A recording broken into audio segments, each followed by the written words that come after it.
막상 이제 그 공식 부분에 초청이 됐다는 얘기를 들었을 때는 모르겠어. 진짜 별 느끼지도 않고 비행기를 그렇게 타는 것도 처음이었고 그런 외국에 나가보는 것 자체가 처음이라서 되게 이렇게 어리둥절한 채로 지냈던 것 같고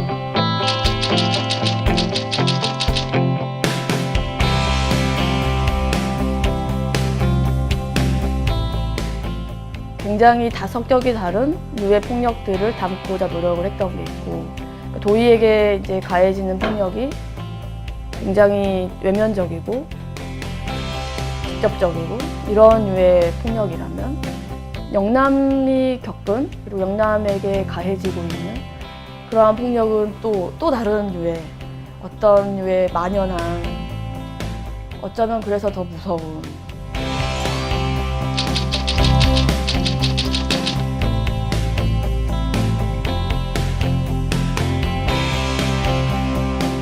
저는 너무 사랑하는 것 같아요. 제 고향을.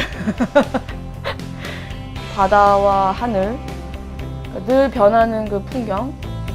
저로서는 그게 자양분이었던 것 같아요. 그걸 온몸으로 받아들이고 느끼고 그래서 결국 그거를 표현하려고 이런 일을 하고 있지 않나.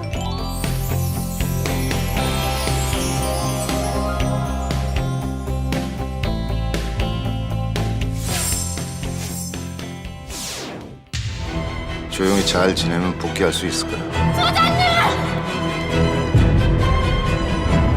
이 영화의 제작자가 이창동 감독님이세요. 네. 네. 한국예술종합학교의 교수님이시기도 해요. 근데 이제 그 수업을 못 듣고 졸업한 게 계속 한이 됐었던 거였는데 졸업한 이후에 졸업생들과 재학생들을 대상으로 트리트먼트 공모전 같은 걸 했어요. 5편의 트리트먼트가 선정이 됐는데 결국에는 이제 시나리오가 완성이 됐습니다. 이 5편의 시나리오가.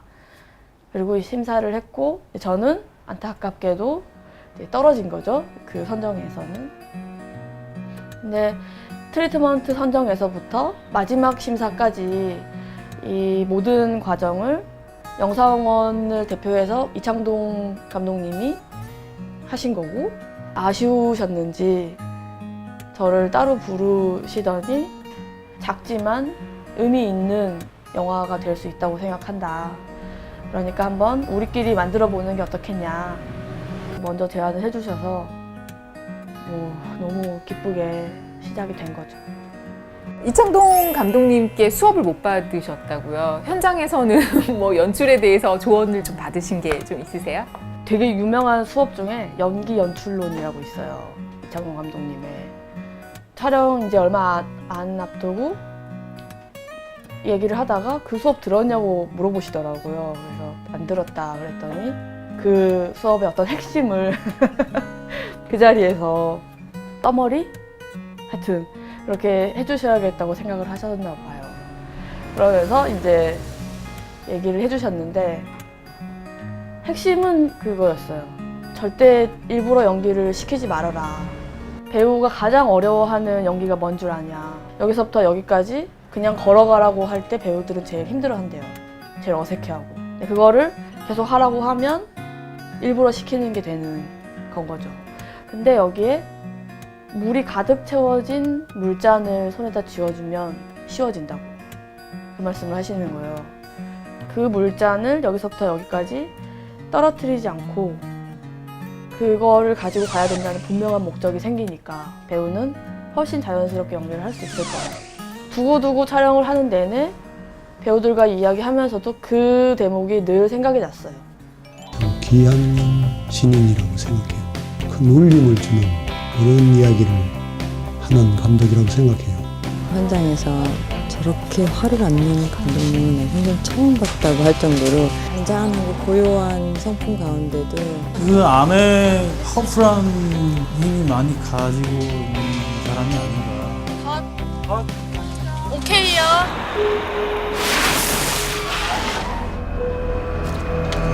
예! 여기 새로 오신 소장님이시다. 인사 올려라. 이름이 뭐야? 도희요.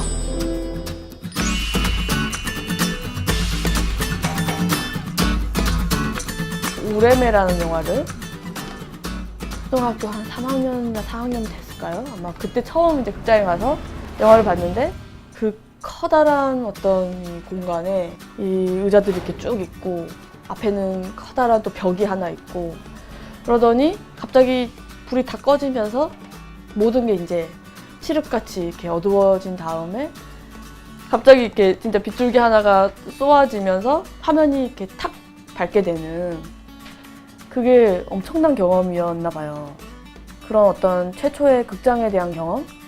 그 신기한 세계에 대한 게 있었던 것 같고 제가 중학교 때 저희 아버지가 혼자서 텔레비전 앞에서 그 비디오를 보고 있는 그 뒷모습이 굉장히 인상에 남았던 것 같고 그러면서 이제 아빠가 빌려놓은 비디오들을 저도 보기 시작하고 거의 무작위하게 영화들을 접하고 그러면서 막연히 나도 이런 거를 하고 싶다. 그러다가 고등학교 때 이제 진학을 결심하고 이제 그러잖아요. 그러면서 처음으로 되게 구체적으로 영화 감독이 되고 싶다 하는 생각들을 했던 것 같고 영상 매체에 관해서 전반적으로 그쪽 일을 하고 싶다는 정도로 생각을 하고 진학을 했던 것 같아요. 그 진학을 그렇게 하셔가지고 네. 예, 재입학을 하신 우여곡절이 좀 있으셨더라고요. 이제 커리큘럼에 따라서 공부를 하잖아요. 근데 다양한 이 영상 매체에 관해서 배웠고 그때 친구들이랑 같이 소모임 같은 거 만들고 이러면서 영화를 찍기 시작하고 그리고 이제 영화를 만들다 보니 학과 공부에는 이제 소홀하게 되고 그러다가 수업에 안 나가게 되고 그런 식으로 하다가 학사 경고를 내리 3번 맞더니 재적 통지서가 날라오더라고요. 네, 그러고 집에다는 휴학했다고 하고 집에 내려와 있다가 다음 1년 뒤에 재입학을 할 수 있어요. 그래서 이제 엄마 이제 복학할래 그리고 올라가서 재입학을 하러 갔더니 심사에 통과가 안 됐대요. 그래서 재입학을 못 시키겠다는 거예요. 6개월 더 근신하라. 그래서 한 학기를 더 쉬고 네, 반성했습니다. 그러고 재입학을. 학부 졸업하시고 나서 이제 정말 전공을 영화를 해야겠다라고 생각을 하시고 문을 두드리셨는데 거기서도 또 좌절을 좀 겪으셨더라고요. 네. 너무 깊이 팠나요? 네. 한국영화 아카데미라는 곳에 이제 가려고 시험을 봤었죠. 어렵게 단편 영화를 하나 만들어서 그거를 포트폴리오로 내고 마지막에 이 면접에 가서 이제 심사위원 분들 중에 한 분이 제가 여주인공을 인격적으로 대하지 않고 있다고 말씀하시더라고요. 이렇게 영화를 만드는 사람은 영화를 찍으면 안 된다고 생각한다 라고 덧붙이시면서 그 말을 꼭 해주고 싶어서 불렀다 그러시더라고요. 그래서 제가 너무 당황하고 그래서 저 그런 사람이 아닌데요? 제가 그랬거든요. 인격적으로 대해요. 그런 일이 있었는데 결국에는 그 면접을 치르고 이제 떨어졌어요. 제가 그때 한 25, 6 이 정도밖에 안 됐을 때인데 너무 모질다. 뭐 아니면 아니지 뭐 이렇게까지 말을 하나 뭐 이랬었는데 저는 여전히 제가 그때 만들었던 영화에서 그분의 말씀에 동의하진 않지만 그 이후에 내내 그것에 관해서 늘 생각하게 됐어요. 그러니까 그 주인공을 인격적으로 대한다는 게 무엇인가. 그리고 그러니까 영화를 만드는 어떤 자세나 그게 이제 그냥 영화 자체만을 놓고 볼 수도 있지만 영화를 만드는 환경 그리고 그때 만나는 사람들 여러 가지 측면에서 늘 그 생각이 나는 거예요. 그러니까 그때 당시에는 너무 아프고 진짜 너무 심하다 싶은 그런 경험이었지만 결국에 만약에 그 이후에 만든 제 영화들에 있어서 그런 말을 다시 듣지 않도록 노력한 게 있고, 어쩌면 제 이 단편 영화나 지금 이번에 만든 도이아나 일관되게 흐르는 어떤 폭력에 대한 저의 문제의식이나 어떤 시선이 있다면 그것과 더불어서 늘 생각을 했던 것 같아요. 영화에 대한 사랑을 끝까지 붙들고 오게 만든 건 뭐였을까요? 그때 이렇게 떨어지고 너무 막막하고 앞으로 어떻게 해야 되나. 근데 한 번 더 도전해보자 하는 것들, 끝이라고 생각하고 매번 했던 것들, 그리고 졸업 영화까지 찍고 졸업을 하고 나서는 이제 나이도 나이고 여전히 나는 뭔가 방황하는 것 같고 아직도 어두운 어딘가를 헤매고 있는 것 같고 하는 그 어떤 암담함이나 현장 경험이 없으니까 현장 스텝 경험이라도 해야겠다 하고 이 지원을 했을 때는 이미 너무 나이도 많고 게다가 그러니까 별로 쓸모가 없는 거예요. 경험이 없고 이러니까 어떻게 해서든 내가 내 시나리오 써서 그거를 기회를 삼을 수밖에 없구나 하는 결론이지만 그게 쉬운 일도 아니고 아 이러다 포기하는구나 하는 생각이 저도 들더라고요. 그렇게 지내다가 우연찮게 이런 기회가 생긴 거고 놓치면 안 되겠다 했던 것도 있었던 것 같고 시나리오를 쓰는 것부터가 아마 첫 출발점이 될 것 같습니다. 어떤 조언을 좀 해주시겠어요? 장편영화 시나리오 써본 적이 없어.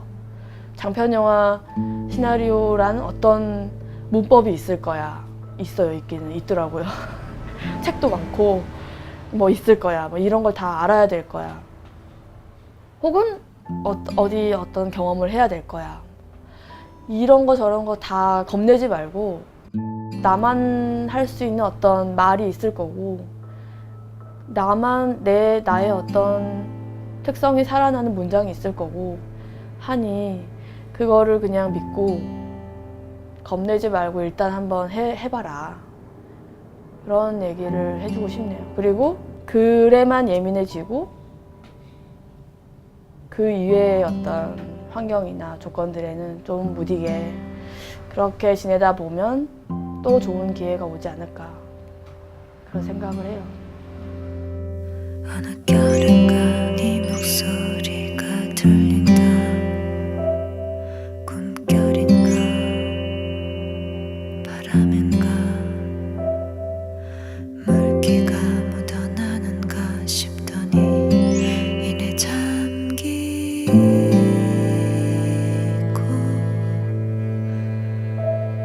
젖바다의 한기에 옷을 여미듯 파도의 달빛에 울음을 토하듯 외면 불가한 이끌림을 윤찬웅 선생님 저 기억하시나요? 제가 대학 입시 떨어지고 재수 시작하면서 이 교과서가 없어가지고 선생님한테 부탁을 드렸더니 선생님이 그 전 교과서를 다 챙겨서 저한테 보내주셨잖아요. 그래서 그거 서울로 들고 가서 열심히 공부를 한다고 했었거든요. 근데 두고두고 그 생각이 나고요. 지금도 고등학교 시절 떠올리면 제일 먼저 생각나는 선생님이십니다. 아마 지금은 여수여고에 안 계실 것 같은데요. 제가 생각난 김에 꼭 연락처 수소문 해가지고 한번 찾아뵙겠습니다. 고맙습니다. 영화 보셨나요? 찾아뵐게요. 이내 잠긴